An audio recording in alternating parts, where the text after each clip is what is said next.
on this book. Hello?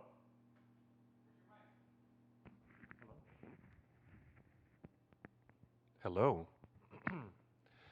Hello, everybody. Thank you for setting up those lights for me over there. Welcome once again. We are live here on theonering.net. And at the moment, you'll forgive me, but there's a bit of technical stuff going on here. We're setting up lights and making sure that everything's working.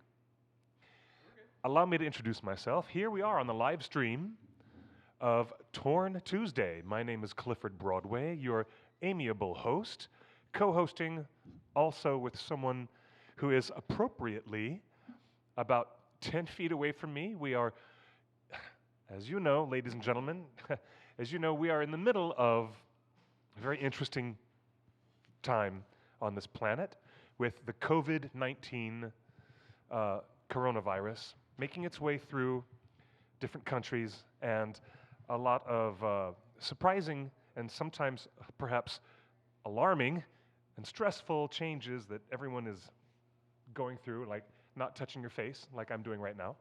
You know, gotta stop doing that. We're practicing social distancing here at theonering.net, which is the one-stop web portal for all J.R.R. Tolkien fans, all of you who are fans of the literary works of J.R.R. Tolkien and the wonderful movies by Peter Jackson and Ralph Bakshi and Rankin and Bass. Welcome, fans of The Lord of the Rings and The Silmarillion and The Hobbit. Cliff. Right over Cliff, there, across the bar from me, way over there, there's a guy. Hey, Mr. Guy, is that you, Justin? Way over there? Yeah, Hi. You're way over there. I'm over here. He's on the other side of the bar. Hi, Cliff. I have to speak at your volume level now because we're so far away. We are at least 12 feet away. So far away. And while we operate a show, we know many folks are now self-quarantined. Some folks are crowded out on spring break, acting quite foolish, out there not operating with any care in the world. But here in Los Angeles, everything is shut down. Here, actually, where we broadcast from, our host location, Scum and Villainy Cantina, closed down until the end of March. So no more parties, no more cinema, no more gatherings. My weddings have canceled. And no restaurants, no pubs, no breweries, no going to the Golden Road Brewery, no going to sit inside a restaurant. They're operating with takeout only, so you can get your delicious ramen and take it home. Cliff, I didn't think of this until you just mentioned it. Everyone's impacted. Like you don't even your business is on the weekends. Yes. Hosting, emceeing events and officiating weddings. Officiating weddings, Yes. and there's no weddings going on.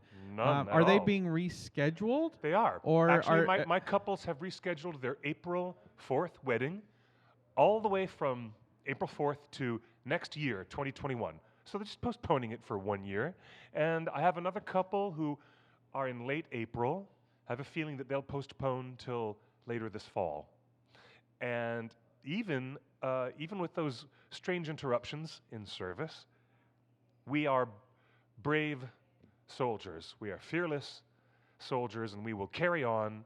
And so here we are, keeping calm, as the British would say, keeping calm and carrying on. And speaking of carrying on, with Torn Tuesday, the chat room is active. We have a very enthusiastic Happy St. Patrick's Day from Ireland. Our friend John Ruddy is in the chat room. Hello, John Ruddy. Hello, great sir. to see you. Patty Campbell says it's a seriously interesting time. Indeed. Ellen says you're at Scum and Villainy. Wow, I'm surprised. Of course we are. But you know, I've always wanted to keep my distance from Cliff, and now I have a legal reason to. Yeah, we are here, just us, just by ourselves. I wanted to get some input from the Actually, owner of Scum and Villainy. We're not entirely by ourselves. To be honest, let's just be honest with everyone, okay? Yes. Can we? Yes. At least someone's going to be honest when we're speaking to the public about this. We have staff here throwing out all of the fresh fruit and the perishables that are not going to last for 2 weeks.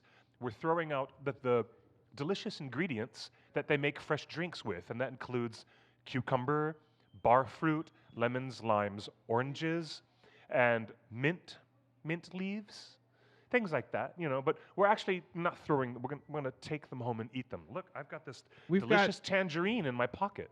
Oh my goodness! I have you know what? how suggestive. No. Look at this.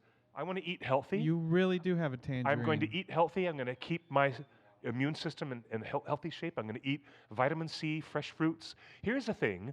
Even though the grocery stores are all crazy and empty of canned goods and pasta and frozen foods, the produce aisle is amply stocked.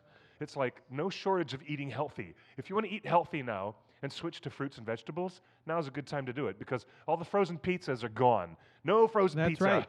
Hey, you can eat oranges now. We're gonna bring in the. I'm gonna put my microphone down. I'm gonna wipe it down, and then I'm gonna leave my seat You are and not. let the owner of Scum and Villainy Cantina come in and explain how this has really impacted a business that is in Hollywood, in Los Angeles City, that was legally shut down by the government. Yes. And Well, you know what? AMC, which charges us the monthly, I have the A-list membership, which has replaced MoviePass. Do you know what they said? They said they're going to close all their theaters, which are closed now. That's but right. They're not charging people for their monthly charge for their membership of A-list until the future date when they reopen their That's cinemas good for them. nationwide. And we've got a wonderful set of chat room people. It's great to see Hello. it. I wish I could see you guys in the chat. In the chat, Arn in the chat room says Amazon's Lord of the Rings TV series has been suspended, as has almost every other TV show. Let's get to the news. And besides the news about the before coronavirus, that, it did shut down all of entertainment, including the Lord of the Rings series. It's been but shut before down. that, Edwin Droog, is a regular in the chat room, or was for a while. Hello, welcome back. And he says, Cliff, he says, hey guys, just catching up on the 50 or so episodes I've missed over the last year. At the moment, I'm in the middle of the Secret Photos show from November 13th, and I just watched the 20th anniversary special. It was great and should be included on the Unicorn edition. Just wanted to send some love. Oh, God, that's great. Oh, man, thank you so much for sending that love. And yeah, that 20th anniversary show is perhaps something to be looked at as one of our finer moments, one of our better moments on Torn Tuesday. But hey, there is no other Tolkien website out there doing what we're doing. Even in the middle of a pandemic, here we are doing what we're doing, broadcasting live, bringing you all the news that's fit to print. Speaking of news that's not fit to print. We're also guilty of bringing you speculations that were not fit to print, but we did it anyways. Yeah, I just want to say, Cliff, that I know I brought some news that was not fit to print a few weeks ago, saying love that, it. It's funny. that the show was on hiatus. Well, my rumor mongering is now proven true. I didn't have all the facts. I didn't have all the reasons accurate, but I just want to point out that everything I said was right, and the show is on hiatus, and production is halted. Hey, and it might be for a different reason, but we're not just rumor mongers. We're not just rumor mongers. However, we are a very popular repository of speculation and rumors, and we always, except for recently, we always do our best to make that litmus test clear and tell people when we're speculating. And I love fan speculation. Oh, Sean guess Lay in the chat room says, didn't that guy with the red hair and beard just get COVID-19? Isn't he in the new Prime series? Tormund. The actor who plays Tormund from Game of Thrones has tested positive for corona. But he is not in the show. They've hired a couple Game of Thrones actors in Lord of the Rings, but not him. Not him. He is not part of this Lord of the Rings show. The actors from Game of Thrones that they have hired was young Ned Stark. Right. That's and, young Ned Stark, who's and not. Yeah. Ben Stark, the uncle. Uncle Benjen. So Lord of the Rings Uncle is only interested. Lord of the Rings is only interested in the Starks. Thank you very much. All right. As we always have been. Thank you, Boromir, for your service in making Game of Thrones the biggest television show of all time. You know what? Poor Sean Bean. Poor Sean. He gets in Lord of the Rings and dies tragically. And then he gets into Game of Thrones and he dies tragically. Hey, we got a call on the hotline. Let's talk. We do have a number on the hotline. Hi, who's calling? Hi, it's me again. Sorry to bother you. You're never a bother. Thank you for calling. What's on your mind today? Welcome. You say a lot of the cast members from Game of Thrones have been casted. There's a question for Clifford. Even though there are no wizards in the Second Age, do you think Charles Dance would make a great leading role as the 9 mortal men doomed to die, perhaps as the ugly disguised Witch King of Angmar from the Second Age? I love that suggestion. That is one of the better ideas I've heard in a very long time. Since we know there will be an absence of wizards and hobbits, and we can safely go into this entire endeavor knowing that the TV show is going to be wizard-free, why not? Why not pay attention to the distribution of the Rings of Power after they are made? And we don't even know if we'll get to that in season 1 or 2, that after the Rings of Power are made, imagine who's going to play the different dwarf lords and who will play the 9 mortal men, the most important of which, you correctly pointed out, could be deliciously played by Charles Dance. Who is Charles Dance? Who is Charles Dance? He's the man who could become the Witch King of Angmar, the most powerful of Sauron's 9 servants. Who is Charles Dance? He's another Brennan, right? This is Brennan on the phone? Yeah, he's another Game of Thrones actor who played Tywin Lannister. Remember? He was the head of the Lannister clan. Spoilers, but he gets a crossbow in the chest while he's sitting on the toilet somewhere, I think, in season 4 I know what he or looks season like. 5. That is a great suggestion. Hey, I appreciate the suggestion and the call in today, Brennan. I appreciate it. I love that suggestion. That's great.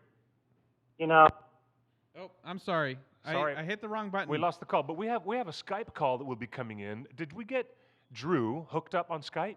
Drew. He has he's our friend in Rhode Island who is going to do an unboxing for us. Let me open Skype right now. I mean, look, we're all cooped up at home. For those people who are behaving properly, we're at home. And except for us, we're here at 12 feet apart from each other in the bar. Drew is at home, and he's going to unbox this incredible, delicious surprise that he got from a certain collectibles company. Give us a shout, Drew. Yes. Oh, and you know what?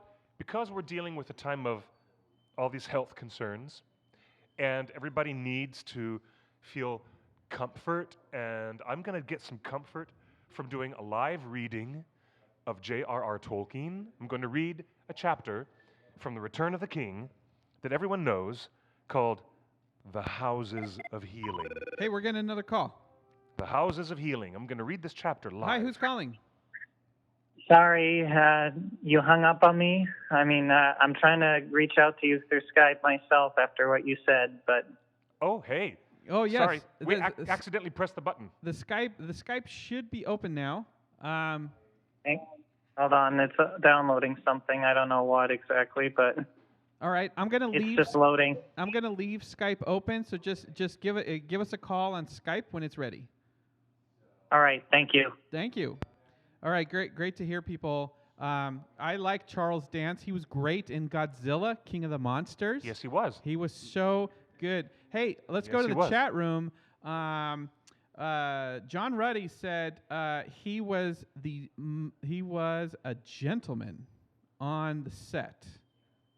He was such a gent on the set of Game of Thrones. Even though he played such a dastardly villain. When John Ruddy was an extra on the show. That's great to hear. Nice, John. That's really awesome.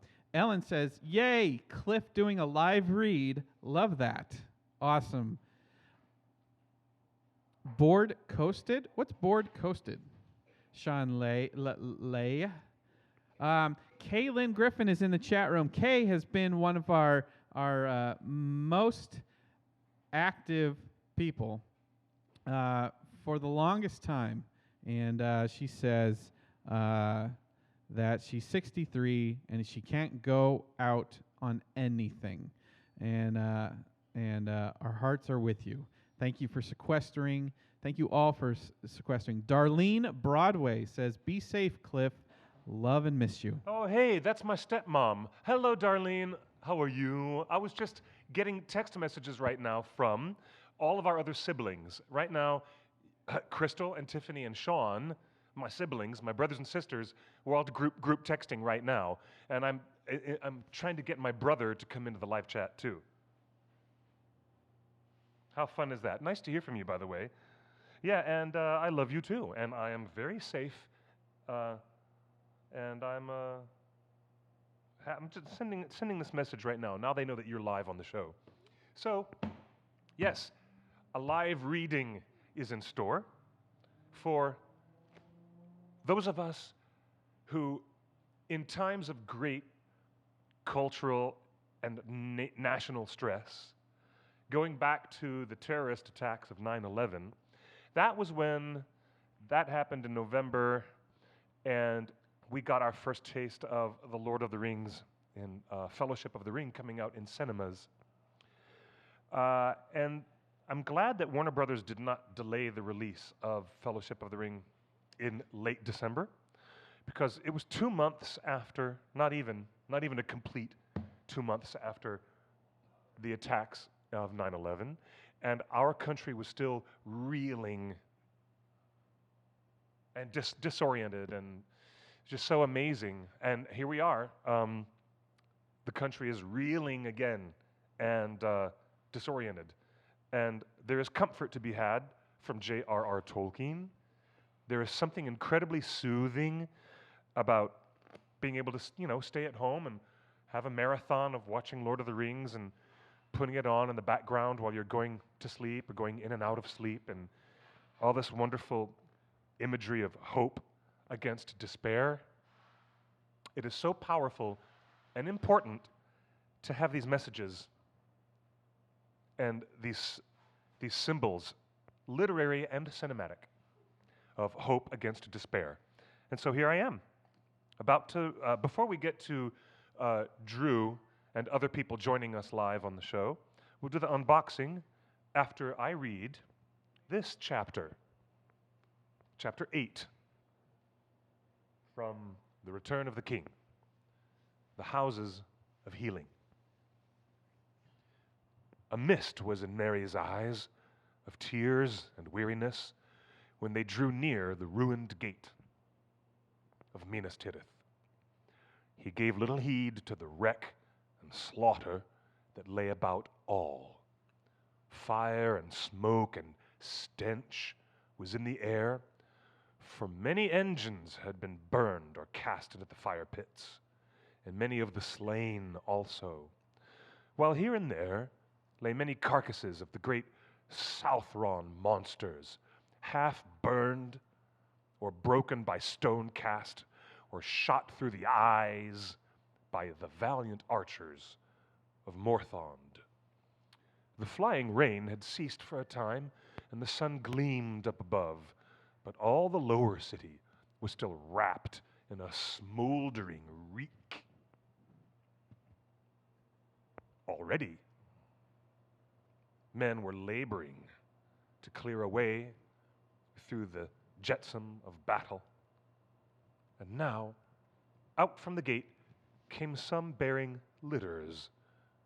Gently they laid Eowyn upon soft pillows, but the king's body they covered with a great cloth of gold, and they bore torches about him, and their flames, pale in the sunlight, were fluttered by the wind. God, nobody has a way with words like Tolkien. Nobody. Wow.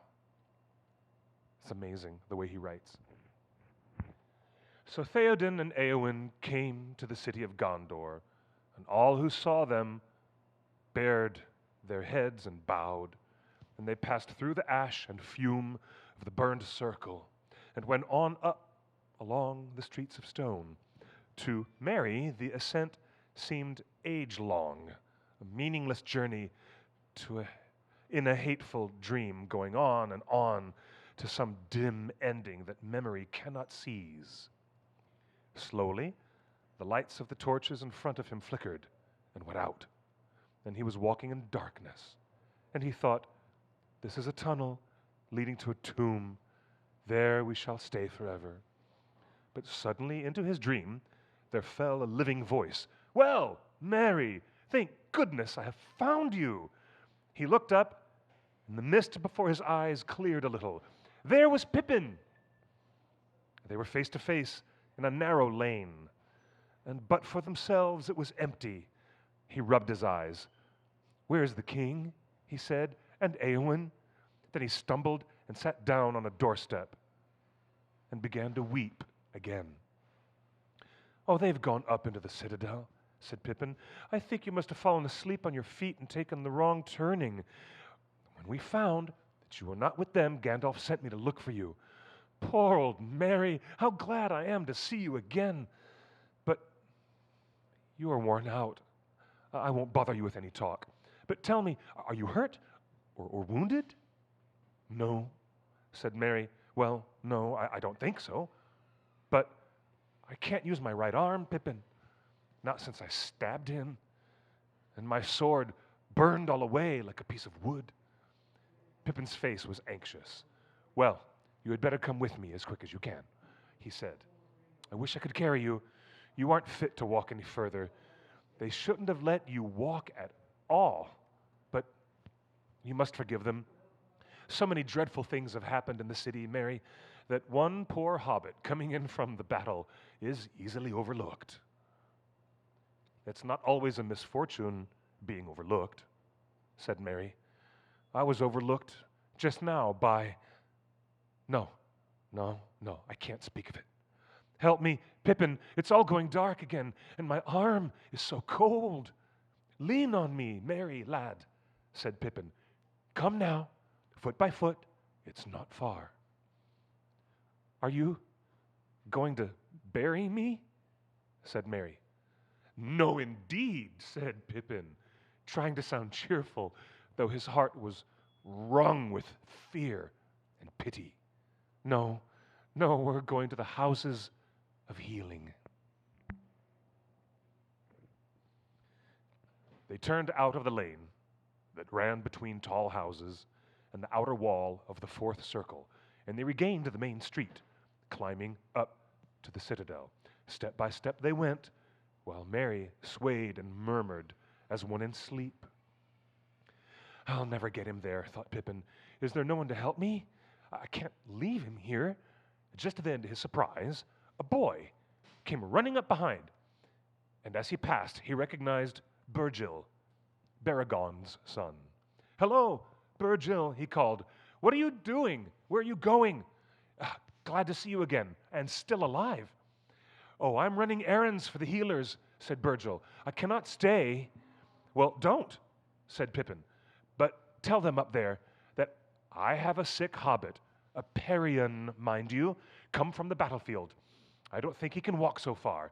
If Mithrandir is there, he will be glad of the message. Burgil ran on. I'd better wait here, thought Pippin. So he let Mary sink gently down to the pavement in a patch of sunlight. And then he sat down beside him, laying Mary's head in his lap. He felt his body and limbs gently and took his friend's hands in his own. The right hand felt icy to the touch. It was not long before Gandalf himself came in search of them. He stooped over Mary and caressed his brow. Then he lifted him carefully. He should have been born in honor into this city, he said. He was well repaid. He has well repaid my trust. For if Elrond had not yielded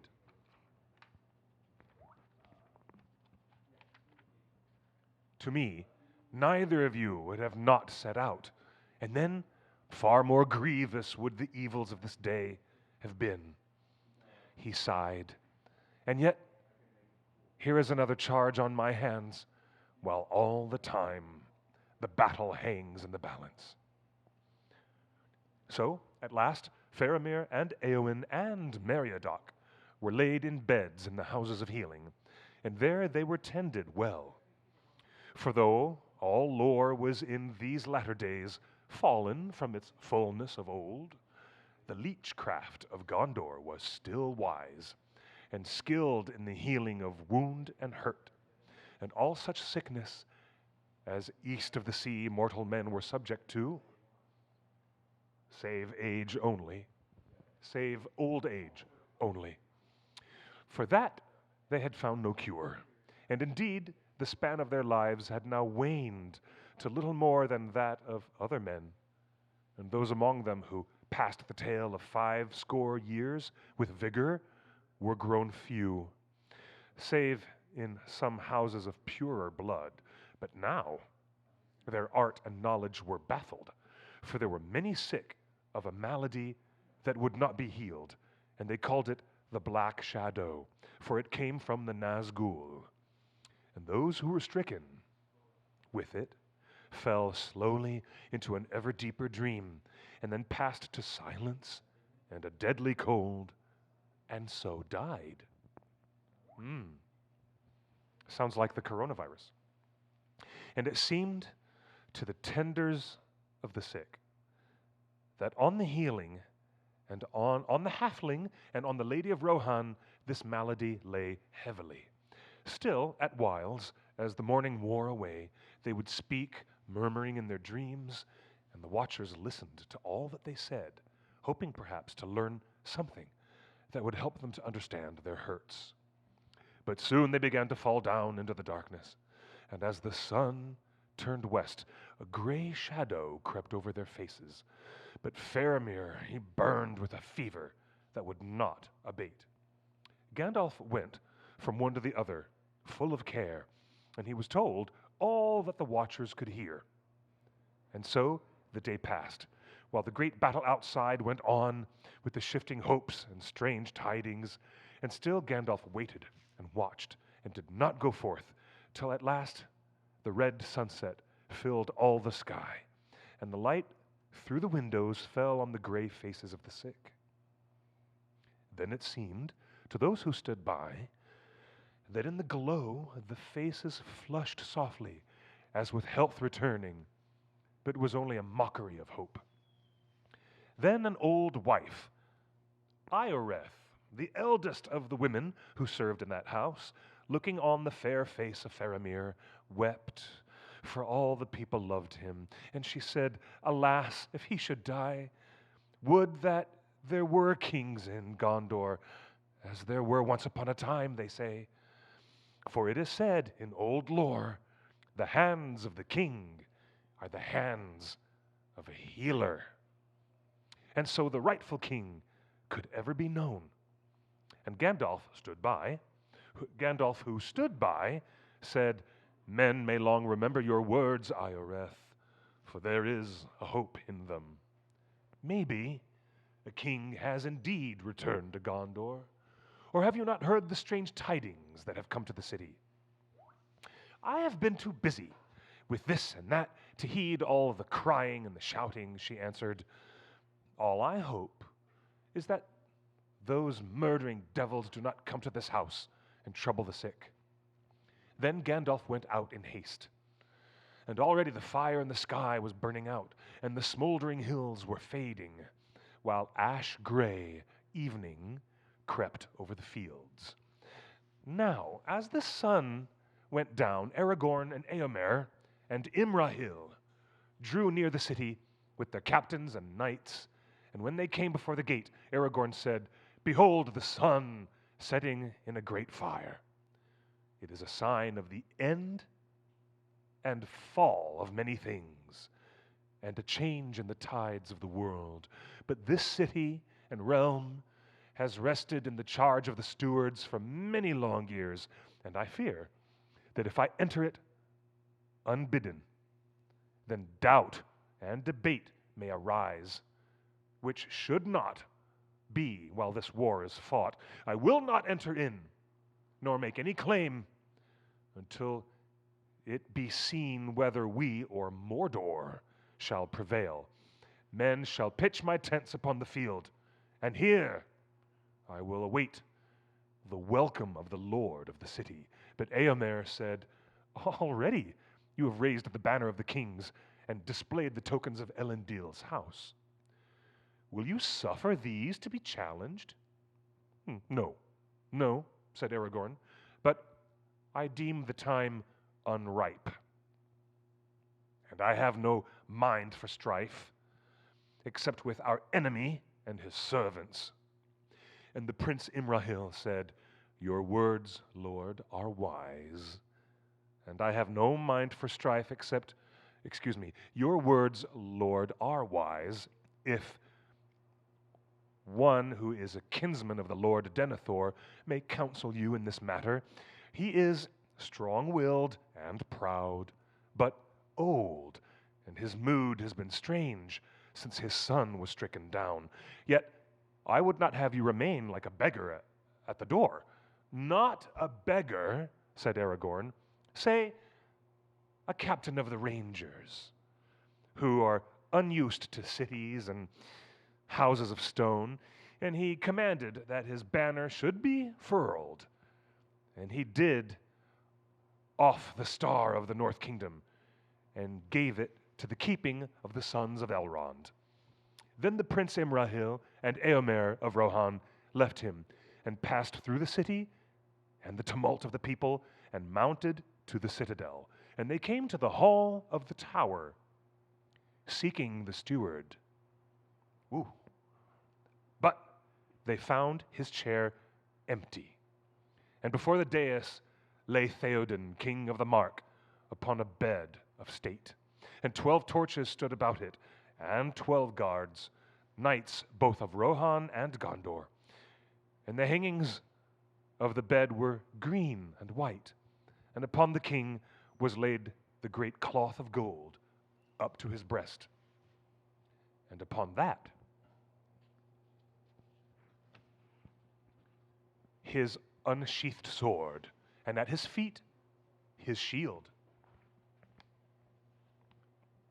The light of the torches shimmered in his white hair like sun in the spray of a fountain, but his face was fair and young, save that a peace lay on it beyond the reach of youth, and it seemed that he slept. When they had stood silent for some time beside the king, Imrahil said, Where is the steward? And where also is Mithrandir? And one of the guards answered, The steward of Gondor is in the houses of healing. But Eomer said, Where is the lady Eowyn, my sister?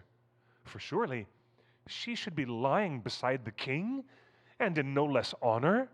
Where have they bestowed her? And Imrahil said, But the lady Eowyn was yet living when they bore her hither. Did you not know? Then hope unlooked for, came so suddenly to Eomer's heart, and with it the bite of care and fear renewed, that he said no more, and turned and went swiftly from the hall, and the prince followed him. And when they came forth, evening had fallen, and many stars were in the sky, and there came Gandalf on foot, and with him one cloaked in gray, and they met before the doors of the houses of healing. And they greeted Gandalf and said, We seek the steward, and men say that he is in this house. Has any hurt befallen him? And the lady Eowyn, where is she? And Gandalf answered, She lies hidden and is not dead. She lies within and is not dead, but is near death. But the Lord Faramir was wounded by an evil dart, as you have heard, and he is now the steward. For Denethor has departed, and his house is in ashes. And they were filled with grief and wonder at the tale that he told. But Imrahil said, So victory is shorn of gladness, and it is bitter bought. If both Gondor and Rohan are in one day bereft of their lords, Eomer rules the Rohirrim. We shall rule the city. Who shall rule the city meanwhile?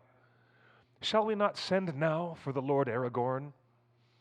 And the cloaked man spoke and said, "He is come."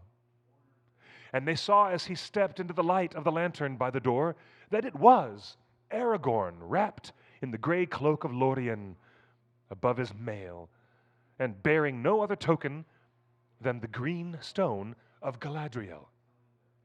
"I have come because Gandalf begs me to do so," he said, "but for the present I am but the captain of the Dunedain of Arnor, and the Lord of Dol Amroth shall rule the city until Faramir awakes.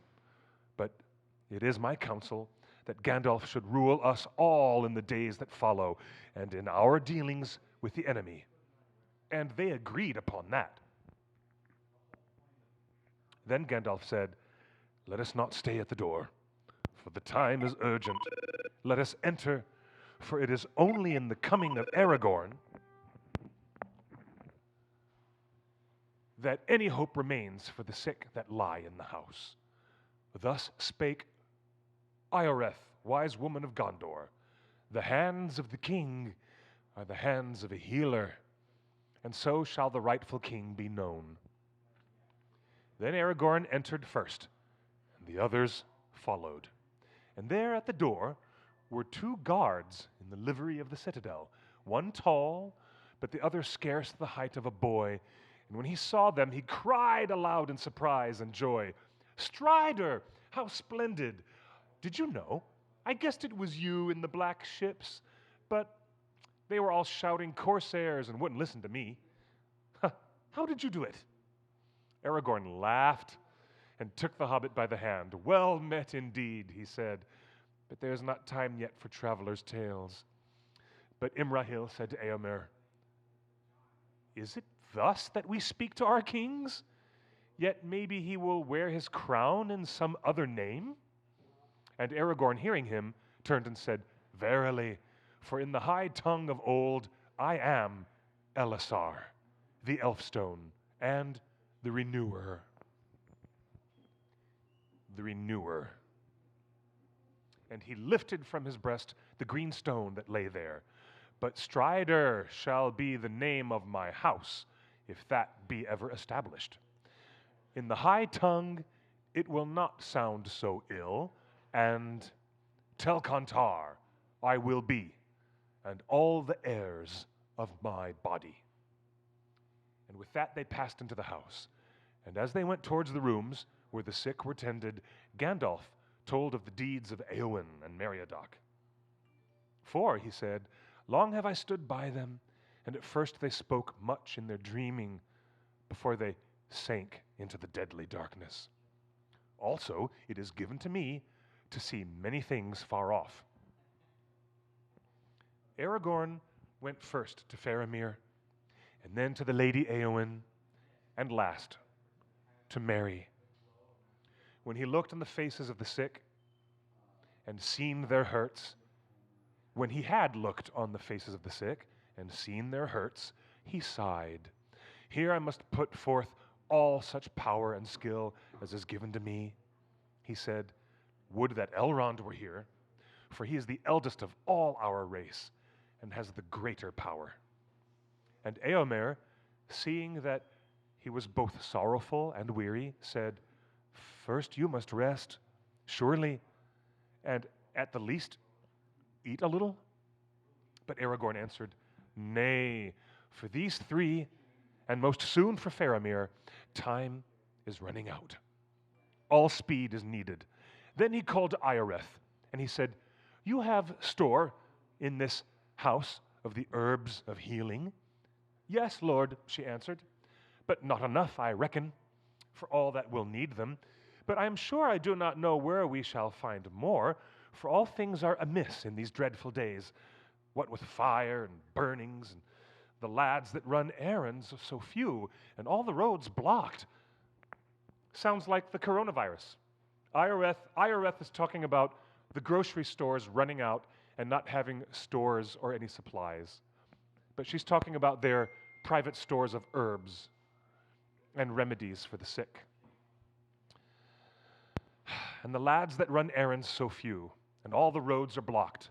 Why, it is days out of count since ever a carrier came in from Lasarnach to the market. But we do our best in this house with what we have, as I am sure your lordship will know. I will judge that when I see, said Aragorn. One thing also is short. Time for speech. Have you Athalas? I do not know, I am sure, Lord, she answered, at least not by that name. I will go and ask of the herb master. He knows all the old names. It is also called Kingsfoil, said Aragorn, and maybe you know it by that name, for so the country folk call it in these latter days. Oh, that, said Ioreth. Well, if your lordship had named it that at first, I could have told you. No, we have none of it, I am sure. Why, I have never heard that it had any great virtue, and indeed I have often said to my sisters, when we come upon it growing in the woods, Kingsfoil, I said, 'tis a strange name, and I wonder why 'tis called so, for if I were a king, I would have plants more bright in my garden. Still, it smells sweet when bruised, does it not? If sweet is the right word. Wholesome, maybe, is nearer. Wholesome, verily, said Aragorn. And now, dame, if you love the Lord Faramir, run as quick as your tongue and get me Kingsfoil, if there is a leaf of it in the city. And if not, said Gandalf, I will ride to Lasarnach, or Lasarnach, if you pronounce it that way. I will ride to Lasarnach with Ioreth behind me, and she shall take me to the woods, but not to her sisters, and Shadowfax shall show her the meaning of haste. So that big line of Shadowfax, show me the meaning of haste, comes from this insult that Gandalf is giving to Ioreth, where everyone's telling her to shut up, be brief, and get me the Kingsfoil. That's where that movie dialogue comes from. When Ioreth was gone, Aragorn bade the other women to make water hot. Then he took Faramir's hand in his, and laid the other hand upon the sick man's brow. It was drenched with sweat, but Faramir did not move or make any sign, and seemed hardly to breathe. He is nearly spent, said Aragorn, turning to Gandalf, but this comes not from the wound. See, that is healing. Had he been smitten by some dart of the Nazgul, as you thought, he would have died that night. This hurt was given by some Southron arrow, I would guess. Who drew it forth? Was it kept? I drew it forth, said Imrahil, and staunched the wound. But I did not keep the arrow, for we had much to do. It was, as I remember, just such a dart as the Southrons use. Yet I believed that it came from the shadows above, for else his fever and sickness were not to be understood, since the wound was not deep or vital. How then do you read this matter? Weariness, grief for his father's mood, a wound, and overall the black breath, said Aragorn. He is a man of staunch will, for already he had come close under the shadow before ever he rode to battle on the outwalls. Slowly, the dark must have crept up on him, even as he fought and strove to hold his outpost. Would that I could have been here sooner. Thereupon the herb master entered. Your lordship asked for Kingsfoil, as the rustics name it, he said, or Athalas in the noble tongue. And to those who know somewhat of the Valinorian, I do so, said Aragorn, and I care not whether you say now Asea Aranyan or Kingsfoil, so long as you have some. Your pardon, Lord, said the man. I see you are a lore master, but not merely a captain of war. But alas, sir, we do not keep this thing in the houses of healing, where only the gravely hurt or sick are tended, for it has no virtue that we know of, save perhaps to sweeten the fouled air, or to drive away some passing heaviness. Unless, of course, you give heed to the rhymes of old days, which women, such as our good Ioreth, still repeat without understanding. when the black breath blows and death's shadow grows and all lights pass, come, Athelas, come, Athelas, leave life to the dying in the king's hand lying. It is but a doggerel, I fear, garbled in the memory of old wives. Its meaning I leave to your judgment, if indeed it has any. But old folk still use an infusion of the herb for headaches. Then in the name of the king, go and find some old man of less lore and more wisdom who keeps some in his house, cried Gandalf. Now Aragorn knelt beside Faramir and held a hand upon his brow, and those that watched felt that some great struggle was going on. For Aragorn's face grew gray with weariness, and ever and anon he called the name of Faramir, but each time more faintly to their hearing, as if Aragorn himself was removed from them and walked afar in some dark vale, calling for one that was lost. And at last Burjil came running in, and he bore 6 leaves in the cloth. It is king's foil, sir, he said, but not fresh, I fear. It must have been culled 2 weeks ago at the least. I hope it will serve, sir. Then, looking at Faramir, he burst into tears. But Aragorn smiled. It will serve, he said. The worst is now over. Stay and be comforted. Then, taking 2 leaves, he laid them on his hands and breathed into them. And then he crushed them.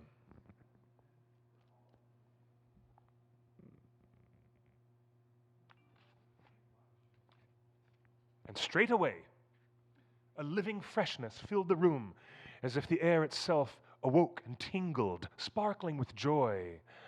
And then he cast the leaves into the bowls of steaming water that were brought to him, and at once all hearts were lightened, for the fragrance that came to each was like a memory of dewy mornings of unshadowed sun in some land of which the fair world in spring is itself but a fleeting memory.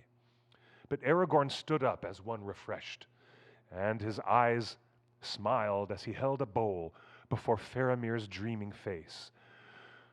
Well now, who would have believed it? Said Ioreth to a woman that stood beside her. The weed is better than I thought. The weed is better than I thought. It reminds me of the roses of Imloth Melui when I was a lass, and no king could ask for better. Suddenly, Faramir stirred, and he opened his eyes, and he looked on Aragorn, who bent over him, and a light of knowledge and love was kindled in his eyes, and he spoke softly. My lord, you called me? I come. What does the king command? Walk no more in the shadows, but awake, said Aragorn. You are weary. Rest a while and take food, and be ready when I return. I will, Lord, said Faramir, for who would lie idle when the king has returned? Farewell then for a while, said Aragorn. I must go to others who need me. And he left the chamber with Gandalf and Imrahil, but Baragond and his son remained behind, unable to contain their joy.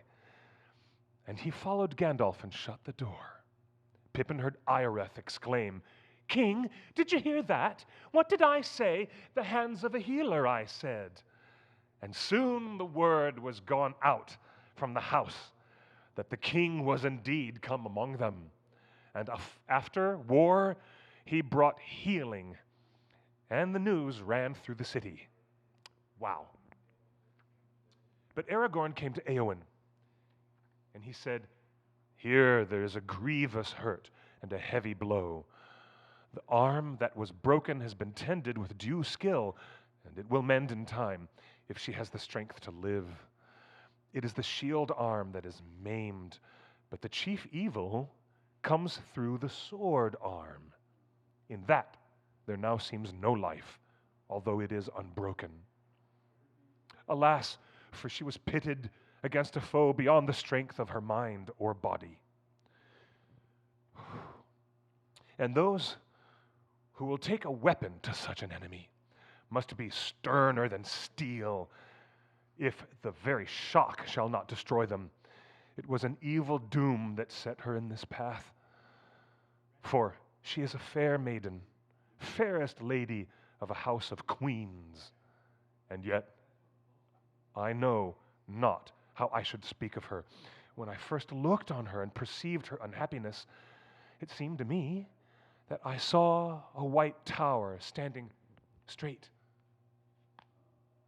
and ground and proud, shapely as a lily, and yet knew that it was hard, as if wrought by elf rites out of steel. Or was it maybe a frost that had turned its sap to ice, and so it stood bittersweet, still fair to see, but stricken, so soon to fall and die? Her malady begins far back before this day, does it not, Eomer? I marvel that you should ask me, Lord, he answered, for I hold you blameless in the matter, as in all else. Yet I know not that Eowyn, my sister, I knew not that Eowyn, my sister, was touched by any frost until she first looked on you. Care and dread she had and shared with me in the days of Wormtongue and the king's bewitchment, and she tended the king in growing fear. But that did not bring her to this pass. My friend, said Gandalf, you had horses and deeds of arms and the free fields, but she, born in the body of a maid, had a spirit and courage at least the match of yours. Yet she was doomed to wait upon an old man whom she loved as a father and watch him falling into a mean, dishonored dotage. And her part seemed to her more ignoble than that of the staff that he leaned on. Think you that Wormtongue had poison only for Theoden's ears? Dotard, what is the house of Eorl but a thatched barn where brigands drink in the reek and their brats roll on the floor among the dogs? Have you not heard those words before? Saruman spoke them, the teacher of Wormtongue, though I do not doubt that Wormtongue at home wrapped their meaning in terms more cunning. My lord, if your sister's love for you and her will still bent to her duty had not restrained her lips, you might have heard even such things as these escape them. But who knows what she spoke to the darkness, alone in the bitter watches of the night, when all her life seemed shrinking and the walls of her bower closing in about her, a hutch to trammel some wild thing in. So that's Gandalf's dialogue that was given to Wormtongue in the movie. We notice that now. Then Eomer was silent and looked on his sister, as if pondering anew all the ways of their past, all the days of their past lives together. But Aragorn said, I saw also what you saw, Eomer. Few other griefs amid the ill chances of this world would have more bitterness and shame for a man's heart than to behold the love of a lady so fair and brave that cannot be returned. Sorrow and pity have followed me ever since I left her desperate in Dunharrow and rode to the paths of the dead. And no fear upon that way was so present as the fear for what might befall her. And yet, Eomer, I say to you that she loves you more truly than me. For you she loves and knows. But in me she loves only a shadow and a thought, a hope of glory and great deeds. and lands far from the fields of Rohan. I have, maybe, the power to heal her body and to recall her from the dark valley. but to what she will awake, hope or forgetfulness, or despair, I do not know. And if to despair, then she will die, unless other healing comes which I cannot bring. Alas, for her deeds have set her among the queens of great renown. Then Aragorn stooped and looked in her face, and it was indeed white as a lily, cold as frost, and hard as graven stone. But he bent and kissed her on the brow and called her softly, saying, Eowyn, Eomund's daughter, awake, for your enemy has passed away. She did not stir, but now she began again to breathe deeply, so that her breast rose and fell beneath the white linen of the sheet. Once more, Aragorn bruised 2 leaves of Athalas and cast them into steaming water, and he laved her brow with it, and her right arm lying cold and nerveless on the coverlet.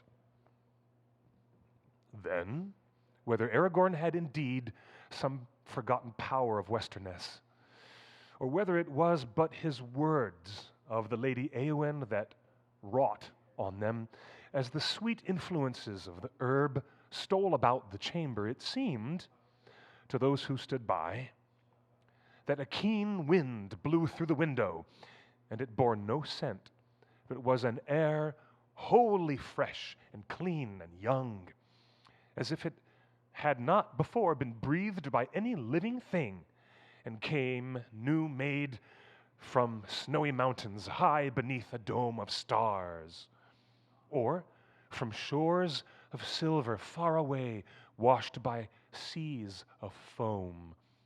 Awake, Eowyn, Lady of Rohan, said Aragorn again, and he took her right hand in his and felt it warm with life returning. Awake, the shadow is gone, and all darkness is washed clean.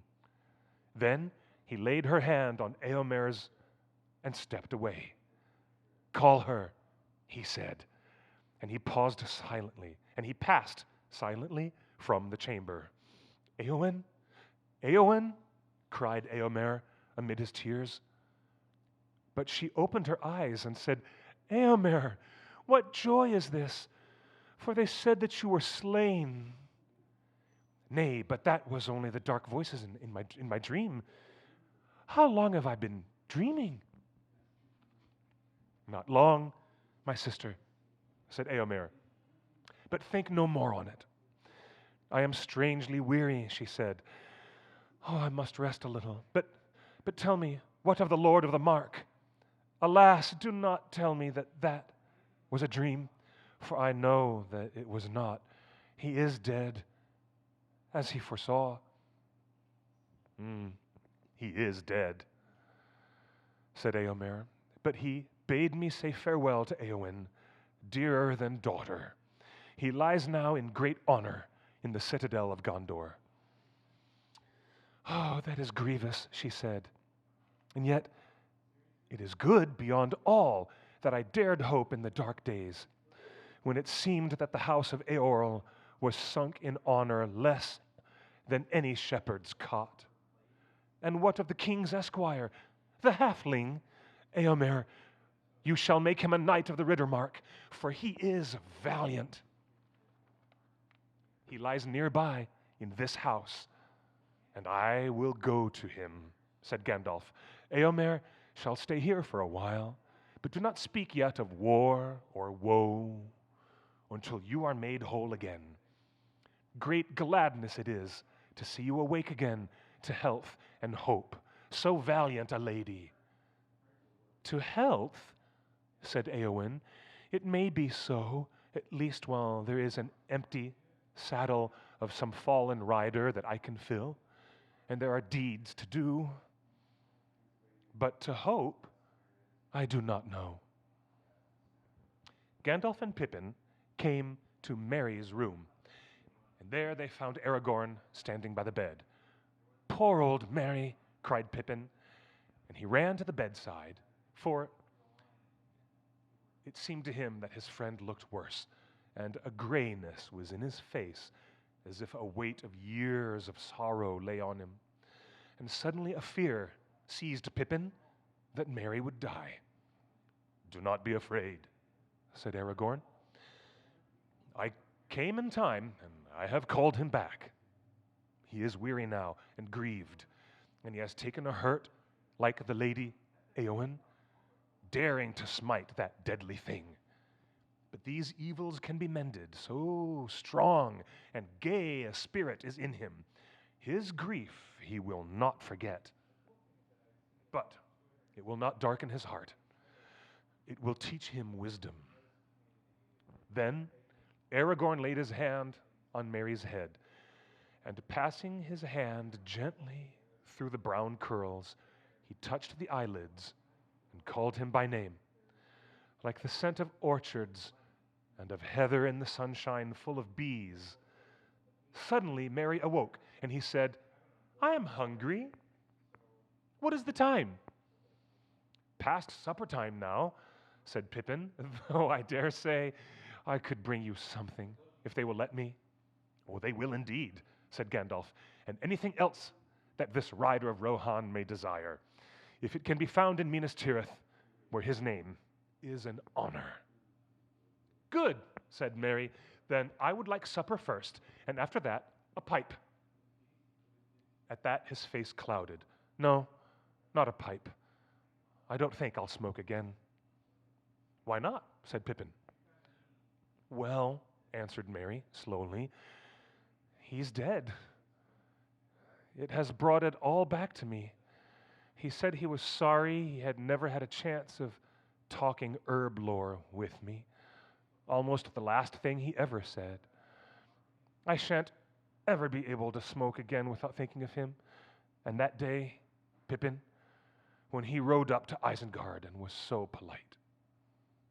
"Smoke then, and think of him," said Aragorn, "for he was a gentle heart and a great king, and kept his oaths, and he rose out of the shadows to a last fair morning.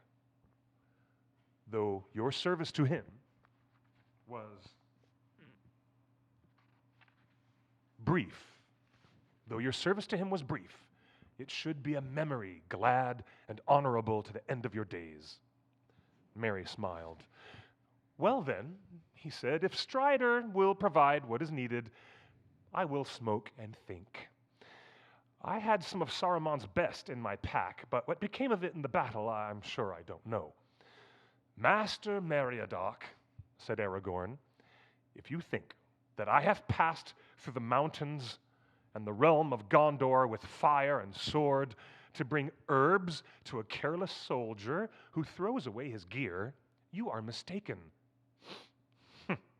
If your pack has not been found, then you must send for the herb master of this house, and he will tell you that he did not know what the herb you desire.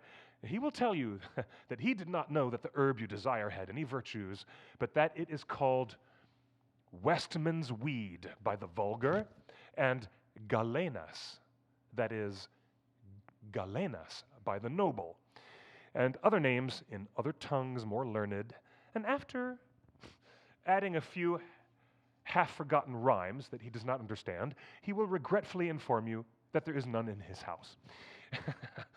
And he will leave you to reflect on the history of tongues, and so now must I. For I have not slept in such a bed as this since I rode from Dunharrow, nor eaten since the dark before dawn." Merry seized his hand and kissed it. "I am frightfully sorry," he said. Go at once. Ever since that night at Bree, we have been such a nuisance to you. But it is the way of my people to use light words at such times and say less than they mean. We fear to say too much. It robs us of the right words when a jest is out of place. Oh, I know that well, or I should not deal with you in the same way, said Aragorn. May the Shire live forever, unwithered. And kissing Merry, he went out, and Gandalf went with him. Pippin remained behind. Was there ever anyone like him, he said? Except Gandalf, of course. I think they must be related. My dear ass, your pack is lying by your bed, and you had it on your back when I met you. He saw it all the time, of course. And anyway, I have some stuff of my own. Come on now, long bottom leaf it is. Fill up while I run and see about some food. And then, let's be easy for a bit. Oh, dear me, we tooks and brandybucks, we can't live long on the heights. No, said Merry, no, we can't. Not yet, at any rate. But at least, Pippin, we can now see them and honor them. It is best to love first what you are fitted to love, I suppose. You must start somewhere and have some roots, and the soil of the Shire is deep. Still, there are things deeper and higher, and not a gaffer could tend his garden in what he calls peace. But for them, whether he knows about them or not, I'm glad that I know about them a little, but I don't know why I'm talking like this. Where is that leaf? And get my pipe out of my pack, if it isn't broken. Aragorn and Gandalf went now to the warden of the Houses of Healing, and they counseled him that Faramir and Éowyn should remain there and still be tended with care for many days. The Lady Éowyn, said Aragorn, will wish soon to rise and depart, but she should not be permitted to do so. If you can in any way restrain her until at least 10 days has passed. And see, just like coronavirus, Lady Éowyn has to stay in the Houses of Healing for self-quarantine for at least 10 days. You see how many parallels are in this chapter? Our empty grocery stores, when Aragorn talks about the empty herb stores of Gondor, it's all the parallels are right here. This applicability is exactly what Tolkien was talking about. Oh, Cliff. No, Cliff, we're not done yet. We're not done with the chapter yet. We're only two we got a paragraphs call. away. We're We not got a done with the call. chapter yet. We're not done yet. We'll pause that chapter for a No, second. I'm finishing the chapter. Sorry, I'm finishing the chapter. We have to finish. We're only 2 paragraphs away. Okay. Hold on, Drew. As for Faramir, said Gandalf, he must soon learn that his father is dead. But the full tale of the madness of Denethor should not be told to him until he is quite healed and has duties to do. Only you know what it is right now. Guys, No, keep reading. see that Baragond and the Parian who were present do not speak to him of these things yet. Just your eyes. And the other Parian, Meriadoc, who is under my care, what of him? Said the warden. It is likely that he will be fit to rise tomorrow for a short while, said Aragorn. Let him do so if he wishes. He may walk a little in the care of his friends. Oh, they are a remarkable race, said the warden, nodding his head. Very tough in the fiber, I deem. At the doors of the houses, many were already gathered to see Aragorn, and they followed after him. And when at last he had supped, men came and prayed. They prayed that he would heal their kinsmen or their friends whose lives were in peril through hurt or wound, or who lay under the black shadow. And Aragorn rose and went out. And he sent for the sons of Elrond, and together they labored far into the night. And word went through the city, the king is come again, indeed. And they named him Elfstone, because of the green stone that he wore. And so the name which it was foretold at his birth that he should bear was chosen for him by his own people. And when he could labor no more, he cast his cloak about him and slipped out of the city and went to his tent just ere dawn, and he slept for a little. And in the morning the banner of Dol Amroth, a white ship like a swan upon blue water, floated from the tower, and men looked up and wondered if the coming of the king had been but a dream. So ends chapter 8 of the Houses of Healing in the Return of the King. The hands of the king are a healer. Isn't that a wonderful chapter? I feel so much better now. It was wonderful the first 30 minutes. I'm just kidding. So glad to oblige. Thank you, Cliff, for that wonderful rereading of the Houses of Healing from Lord of the Rings. Cliff is such a wonderful voice, and I'm glad everybody in the chat room enjoyed it. I hope they did. Everyone did. Here, Did they enjoy that? I'm sorry, guys. Yes. That took a minute, but Look, Tolkien is worth reading. I'm gonna tell you right now. Multiple people were saying that they needed this right now. They needed this. They are glad that you did this. They said they're glad you finished the chapter. How rude of me to interrupt you. And yeah. Overall, everyone in the chat room is very excited. Thank you, guys. And they really needed to hear this chapter. So thank you, Cliff. Thank you. Entirely my pleasure. Thank you for being such a wonderful audience. And now, Cliff, we have a very special guest all the way from the farthest corner. We're talking about social distancing. The farthest point in the continental U.S. from Los Angeles is Rhode Island. Rhode Island is the farthest we can go. Say hi to Peter Griffin for me. And here we go. Here is our friend Drew, who has Skyped in from the farthest corner of the Northeast. And what do you got for us? We're definitely not immune. Unfortunate, but Let me see that book you just held up for me while we were showing Cliff off. Is Cliff watching now? Yes. I am. Yep.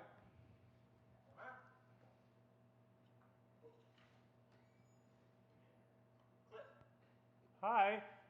remember I went to Rhode Island Comic-Con?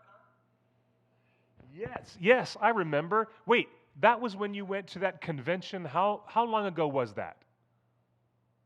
Did you hear that? How long ago was that? November, the first weekend of November. Oh, wow. So you've been waiting this entire time? Wow. How exciting. Like I said, the only reason why I wanted to experience it, it was better than Christmas and Halloween at the same time. But the other reason was I got my copy of Lord of the Rings. Oh, that's fantastic. Well done. That looks like Elijah Wood's signature. It is. So you have your own Precious. The nicest guy. The thing is, he is really, really sweet. That's something for you, Cliff. I've been collecting like mad through whatever workshop. Once we did all the production design and costumes and everything for Lord of the Rings and The Hobbit. Oh, we like Lord of the Rings better, right? This is actually the box I got. Oh my gosh, look at that. Now, is that literally from Sideshow or is that from Weta? That's from Weta. Ah, this is Weta Collectibles. My lord. Wow, look at that. Now, do you want to remind everybody what Minas Ithil was? Or Minas Morgul? Minas Ithil, the Tower of the Moon. Yep.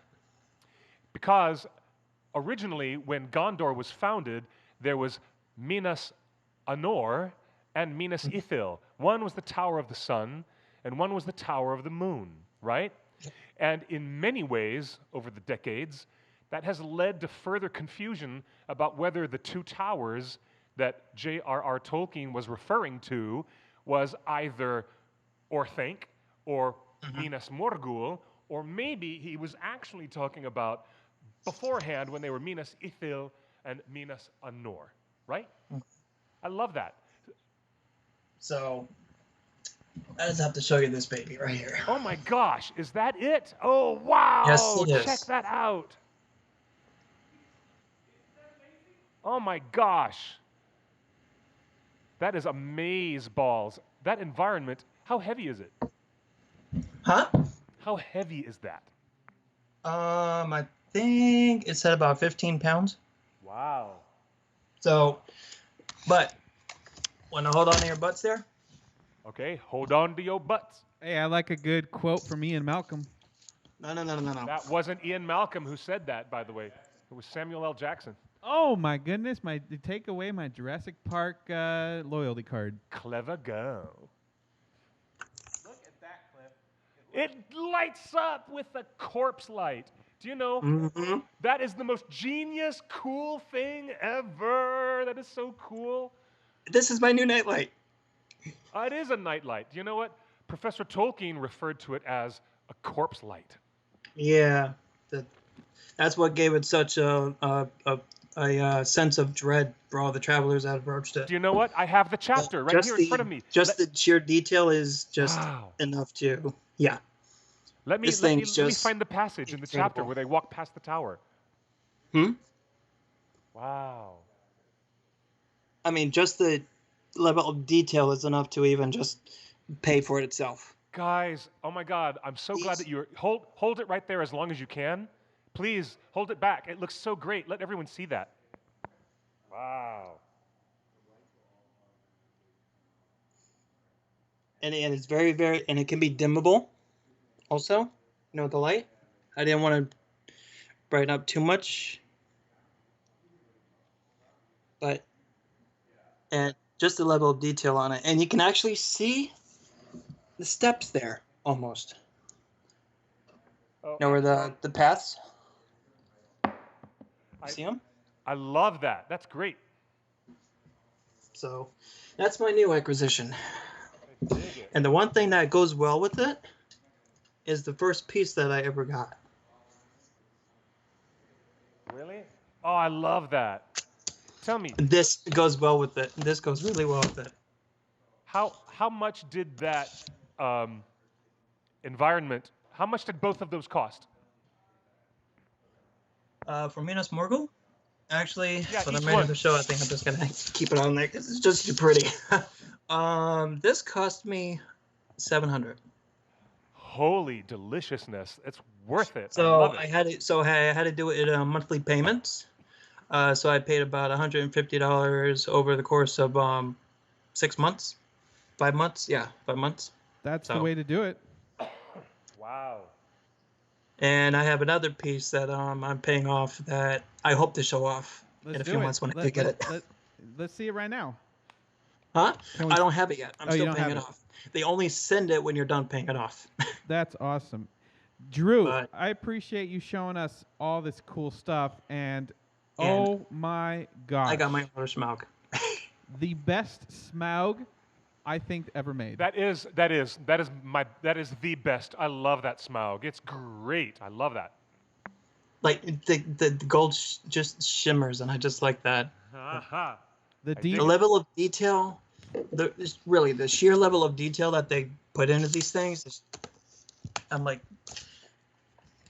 I don't care if it's a dust collector. Like a lot of my friends are telling me, why are you buying dust collector? I'm like, just for the level of detail that pays for it itself. Well, let me No. let me help you correct your friends. We did a show on the value of Lord of the Rings collectibles, and it turns out Yep. that the most valuable, most important, the only fandom that increases in value right now is Lord of the Rings collectibles. Star Wars doesn't even hold their value anymore. But when we Yeah. looked on eBay, all Lord of the Rings collectibles, almost all of them, have increased in value. You, sir, are an intelligent shopper. Yes. I am, but I had a quiz for you. You know the sphere that's at the center of Minas Morgul. You know what those nine spokes are for that are at the top? Yeah. What are Wow. they for? I don't know. What are they for? I can see them. There are nine of them. There are nine of them for each of the nine fell beasts to perch on. Oh, those are perches for the Yep. creatures. Wow. That's so cool. File that under I'm You- impressed with Cliff that didn't That's detail. what know they you told, that's what stumped they, the they told me in the book that came with the little reading thing that they came with the box. That's what it told me. So I'm like, I'll believe it. you stumped Cliff the expert, and I wish Uh, I had a cash prize for you, Oh. but we don't. Can I also say, Drew, just a thank you little for the very solace of- thoughtful gifts that you've But sent us just a in the little past. solace of happiness in these times. Just the Shire. The Shire, it is. They're wonderful. Can I say, Drew, thank you for the thoughtful gifts that you sent before to us here at Cantina. Which one? The mini poster, that cute, wasn't that the cute mini poster you sent us? Potatoes. Yep, the potatoes poster Yeah, and yeah. the Smaug. I really That's love it. nothing. That's a trifle. That's regardless of what you guys you guys deserve a lot more than from us fans of everything that we talk about and love together. It's just a joy to be coming together, especially at times like these. Like the show must go on. The theater that I work at, unfortunately shut down, but Yeah. hoping to be open. They said they want to be open like 6 weeks. That sounds good. We'll see. And you know what? After we've gone past all this business, everyone will be very, very happy to get back to normal. Do you think there will be a sense of normal? Really? I think Again. I'm not going to any crowded concerts, but I'll be very, very happy to get back out into the world and Exactly. and Instead of being go, like at home, Yeah. afraid, because a lot of unknowns out there are what drives us. The fear and everything. Like everybody like taking stuff off the store shelves and everything and making them bare. It's like It's all temporary. The yeah. I will say this: the very first thing I'm going to do once quarantine is over, I'm going to the cinema to watch a movie. So I appreciate that you have a job. You're employed by the cinema Me industry. too. And, Furloughed. And Furloughed. So I am also a photographer. So that's kind of yeah. I got in the head, but So I mean, what I'm going to take pictures of empty show shelves. Yep. So just know that you're basically the first thing I'm going to enjoy when we return back to normalcy, the new normal. Let's just call it the new normal. So, Drew, I appreciate you calling. Thank you for waiting a couple weeks to do this. We had. Oh we no, were you're good. No, you're scheduling good. it, and- Anytime I'm here. This wasn't going anywhere, but it's going back in the box because it still smells. I can actually quote Rose from Titanic. I can still smell the fresh paint. I love it. This is how new it is. I love it. This is how new it is. Wonderful. Hey, this was more than I anticipated, and I really appreciate you, Drew. Thank Want you another so look much. at it? One more look, and we'll One sign more off. look at it as we go off. Yeah. All right. It's so cool. Give you like a little. There it is. Oh, that is wicked cool. I love it. Give the aerial shot. I love it. All right. We'll see you next time. Thank you again for your ongoing support, Drew. I hope so. Thank you guys for everything you do for us. Yeah, buddy. Very good. We'll talk Absolutely. to you soon. Stay safe. Thanks. Oh, I did it too soon. You're Cliff, always cutting people off. trigger fingers. Well, here we did it's been a while since we've done a 90-minute show. So thank you, everyone, for being with us in this programming because, everyone's on shutdown and, well, a lot of other states in our country have not been shut down yet, but They will be. it will be so. And you know what? Instead of taking the bus, I just walked here, So fun. Cliff, you won't believe, as we wrap up the show, you won't believe what I found. What's that? In 2002, after 9/11, a petition was started to rename The Lord of the Rings The Two Towers because some people thought that The Two Towers movie title was offensive to the sensibilities of a post 9/11 Twin Towers world. Oh, gasp. Oh, dear. Oh, clutch my pearls. Do you remember what the reaction was Stupid. from the fans and from everybody? Do you remember what the reaction was, Cliff? The fans were like incredulous at the stupidity of it, and I still am incredulous that anybody would ever think that. But Cliff, there was a valid point. I mean, how are you gonna in 1 year's time come out with a movie of all movies called The Two Towers, literally months after the Twin Towers fell down, and the Yeah, studio I know. execs. How dare they? This How wasn't dare just they? an online petition, Cliff. Do you remember the conversations the studio execs had? Correct me if I'm wrong. I believe that New Line Cinema reached out to the OneRing.net for input. No, that didn't happen that I know of. Okay. That didn't happen. We heard rumors that they actually had a meeting about it. There was a meeting, and it may have been something that Peter mentions in the director's commentary track on the extended edition. That's right. That's where I heard it. Yeah, but I think they had a brief meeting about it, and then you're like, come on, you idiots. The book title was published in 1955, before the World Trade Center was ever built. So that was it was a valid meeting to have, and the right decision was made to not change the title of Tolkien's beloved work. And if we are to learn anything from that going forward, Amazon would be wise to title every episode of Lord of the Rings from a chapter in the books, appendices, or whatever. The language of Tolkien supersedes any current social climate. I'd sure agree with that. In fact, the words of Tolkien being so important, that's why I bothered to take over an hour to read a whole chapter, because within those words, Professor Tolkien has so much wisdom, so much foresight. I can't believe it, and I'm grateful to have this platform to share with people.